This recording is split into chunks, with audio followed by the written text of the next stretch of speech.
Welcome to Varalakshmi real estate. So ఈ రోజుల్లో చూస్తున్నాం కదా, ప్రతి ఒక్క లేడీస్ కూడా ఎవరో ఒకరి మీద డిపెండ్ అయ్యి మాత్రమే బతుకుతున్నాము.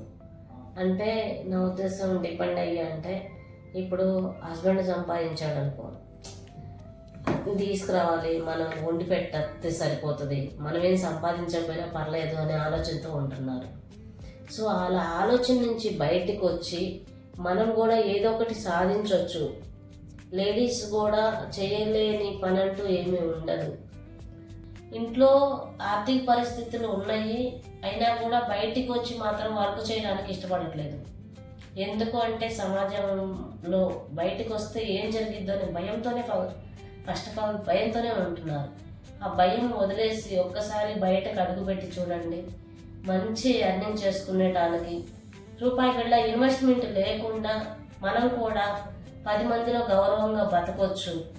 ఏదంటే మనం ఎవరికి ఫ్రాడ్ చేయట్లేదండి, ఫస్ట్ అది గమనించుకోండి.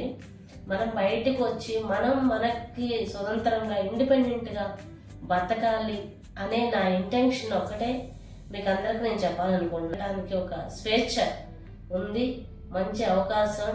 మన హస్బెండ్ సపోర్ట్ ఉంటాడు మన వెనకాల, మన ఫాదర్ సపోర్ట్ ఉంటాడు, మన పిల్లల సపోర్ట్ ఉంటారు మనకి. మనం చేస్తుంటే ఎవరు వద్దనరండి. కాకపోతే ఫస్ట్ మనం చేయాలని మన ధైర్యం సరిపోవట్లేదు. ఆ ధైర్యం వదిలేసి ఫస్ట్ బయటకు వచ్చి చూడండి, ఒక్కసారి ఏం జరిగిద్దో. Thank you very much.